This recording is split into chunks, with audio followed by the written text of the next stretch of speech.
Good morning everyone.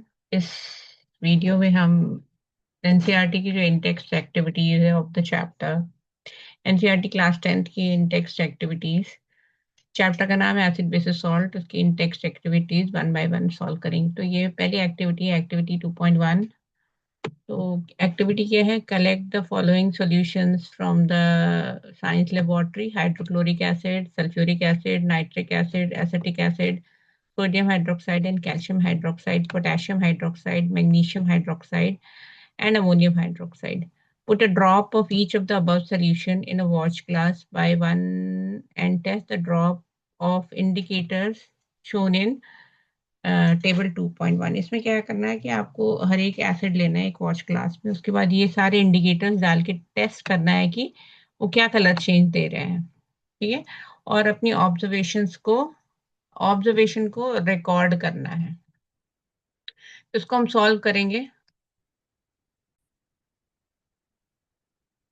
तो जो first activity है 2.1, इसको हम सॉल्व करेंगे। तो HCl एक एसिड है। जब आप इसको रेड लिटमस सोल्यूशन में डालेंगे तो नो चेंज। अगर आप ब्लू लिटमस सोल्यूशन में डालेंगे तो रेड कलर का हो जाएगा।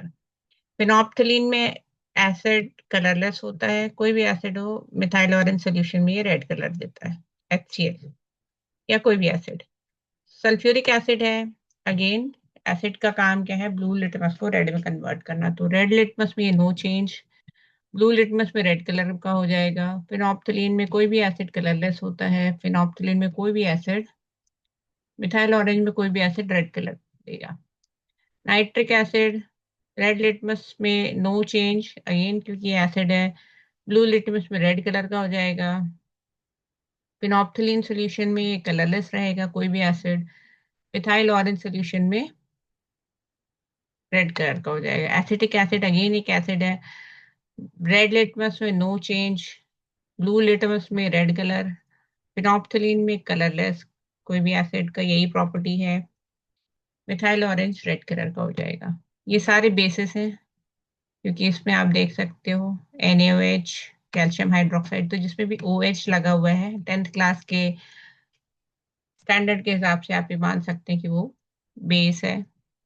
रेड लिटमस सॉल्यूशन को सारे बेस जो ब्लू कलर में चेंज कर देते हैं, कन्वर्ट कर देते हैं। सारे एसिड में ये जो रेड कलर के लिटमस को ब्लू कलर में कन्वर्ट कर देते हैं सारे बेसिस। ब्लू लिटमस में ये कोई चेंज नहीं दिखाएंगे आपको। कोई भी बेस है वो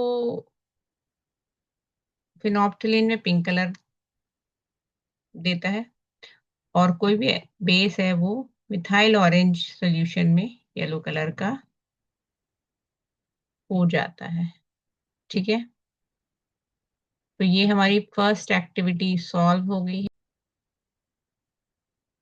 जो हमारी सेकेंड एक्टिविटी है, एक्टिविटी 2.2, वो क्या बोल रही है? Take some finely chopped onion in a plastic bag with some strips of clean cloth. The tip of the bag is tightly. Tie the tip tightly and leave overnight in the fridge. The cloth strip can now be used for the test of acid and bases. आपको एक finally chopped onion लेना है, या basically हम olfactory indicators का test करेंगे, और उसको एक क्लोथ स्ट्रिप में आपको बांध के रख देना है। Take 2 of these cloth strips and check their order. तो इसमें अभी अनियन की कैरेक्टरिस्टिक स्मेल आ रही होगी। आप keep them in a clean surface and few drops of HCl उसमें डालना है, और दूसरे में few drops of NaOH solution डालना है। ठीक है।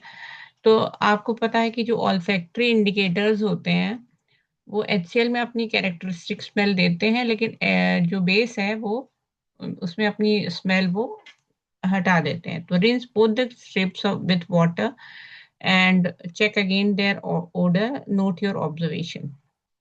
तो अब यही है कि जो अनियन की स्मेल है वो जिसमें आपने HCl डाला है उसमें आती रहेगी, पर जहां पर आपने बेस डाला है वहां पर अनियन की स्मेल नहीं होगी, क्योंकि ऑल्फैक्टरी इंडिकेटर है अनियन अनियन।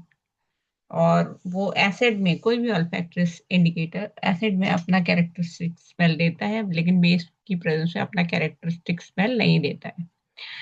आगे take some dilute vanilla essence and clove oil. Again ये भी है हमारे ऑल्फैक्टरी इंडिकेटर्स ही हैं। अब इसको जब आप HCl में डालोगे तो ये अपनी स्मेल देंगे, जो उनकी कैरेक्टरिस्टिक स्मेल है। अगर आप NaOH में डालोगे जो कि एक बेस है, तो वो अपना स्मेल नहीं देंगे। That's all for today. दो दो एक्टिविटीज हमने अभी सॉल्व करी हैं, आगे भी हम सॉल्व करते रहेंगे। वीडियो को लाइक करें, शेयर करें, सब्सक्राइब करें। और इस चैप्टर की कंप्लीट कवरेज मैंने दी है, तो आप सिर्फ वीडियोस देख के ही इस चैप्टर को प्रिपेयर कर सकते हैं। Thank you very much.